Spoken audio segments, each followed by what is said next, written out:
한 20년 기다려 보시든지 아니면 지금 수술하든지 뭐 둘 중에 하나가 되는 거니까 여러 겹이 지는 경우 비대칭이 보인다든지 그럴 때 어떻게 해결하는 게 제일 좋은 방식이냐.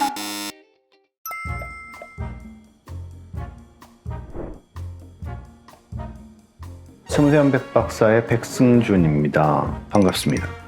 후천적으로 쌍꺼풀이 생기는 경우, 나이가 들면서 쌍꺼풀이 생기는 경우, 그 다음에 그게 이쁘게 되질 않고 보기 싫게 생길 때 해결하는 방법에 대해서 말씀을 드리도록 하겠습니다.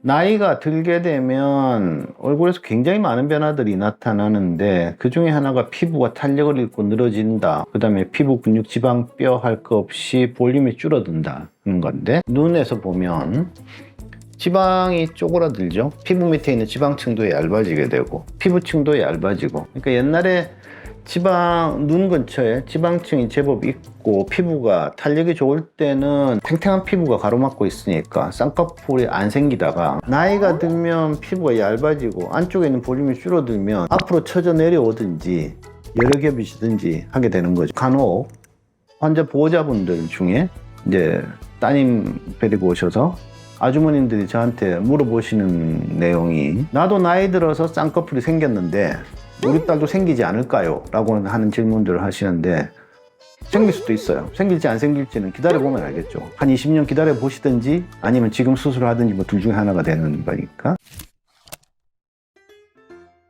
각자마다 눈 모양들이 다르게 나타난단 말이에요. 특히 눈이 큰데 피부가 앞을 가로막듯이 내려오질 않고 여러 겹이 지는 경우, 한쪽은 저 높은 데 걸려 있고 한쪽은 낮은 데 걸려 있고 해가지고 비대칭이 보인다든지 이런 케이스들이 꽤 많이 보이게 되는데, 그럴 때 어떻게 해결하는 게 제일 좋은 방식이냐. 선생님들마다 답이 다르시겠지만 저 같은 경우는 쌍꺼풀 수술로 양쪽을 대칭으로 접어주면, 그러니까 이제 이부자리 같은 거 생각해 보면 돼요. 여러 겹 쪼글쪼글 지고 있었는데 스티치를 넣어서 하나에서 딱 붙잡아 버리면 나머지가 툭 떨어져서 내려온단 말이에요. 똑같은 원리라고 생각을 해요. 쌍꺼풀 정확한 위치에서 잡으면 밀려서 생긴 여러 겹들은 앞으로 이렇게 떨어져 가지고 라인을 만들면 대칭해서 그렇게 잡히게 되니까 쌍꺼풀 수술을 해주면 훨씬 모양이 나아진다 라고 생각을 하고 있습니다.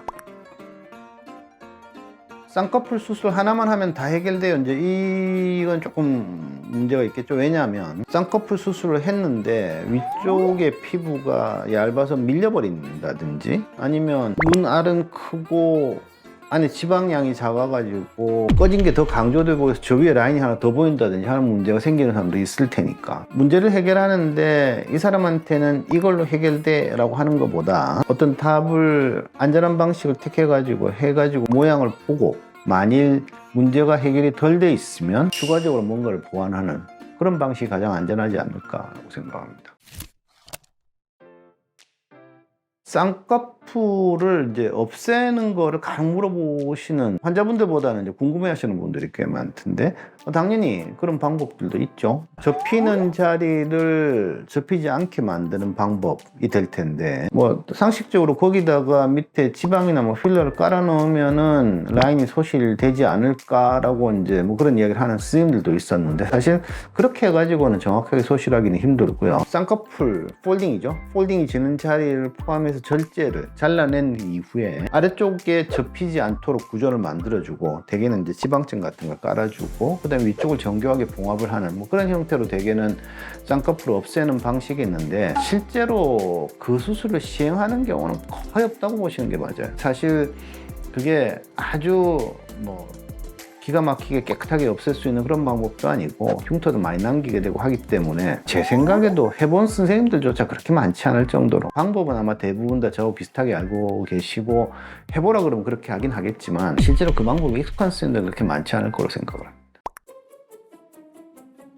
남자 환자들의 경우에는 쌍꺼풀 거의 안 보이는 속쌍꺼풀에 가깝도록 그렇게 잡는 경우가 많고요. 그 다음에 여자분들 중에도 편하는 거 절대 싫다든지 난 겁이 나서 내지는 뭐 신경이 쓰여서 그렇게 크게 하기 싫다, 그런 경우는 이제 낮게 잡는 경우들도 있을 것이고, 반대로 또 어린 여학생들 같은 경우에 난 크게 할래요 하는 친구들, 안검하수 증상이 심하지만 않다면 조금 높은 데로 잡아주는 그런 경우들도 있겠죠. 사실 쌍꺼풀의 높이도 병원을 방문하셔가지고 스님들하고 상의를 하시면 적절한 위치에서 수술이 될 것이고, 사실은 바로 그 문제 때문에 메모식 쌍꺼풀이 월등히 유리한 게, 애초에 했던 내 판단이 틀렸다고 판단을 하게 되면, 쌍꺼풀이 너무 크다, 너무 작다라고 했을 때 절개식 쌍꺼풀은 머리가 아파지겠죠. 골치가 아파지고 이게 해결이 가능한 데도 있고 가능하지 않은 경우도 있고 할 텐데, 메모식 쌍꺼풀 수술은 기초적인 원리만 제대로 지켰다면 얼마든지 풀고 다시 교정하는 게 안전하게 가능한 방식이 되는 거니까, 그래서 메모식 방식을 많이 택하는 거죠. 자, 후천적으로, 그러니까 나이가 들면서 쌍꺼풀이 생긴 경우, 최소한 본인 보기에 이 정도면 자연스럽고 괜찮은 것 같아, 옛날에 쌍꺼풀 없다가 생기니까 훨씬 좋아, 뭐 이 영역에 들어간다 그러면 뭐 대단히 좋은 일이고, 한쪽만 생겨서 보기가 싫다든지, 그것 때문에 짝재기가 생겼다든지, 그 다음에 쌍꺼풀이 여러 겹쳐가지고 오히려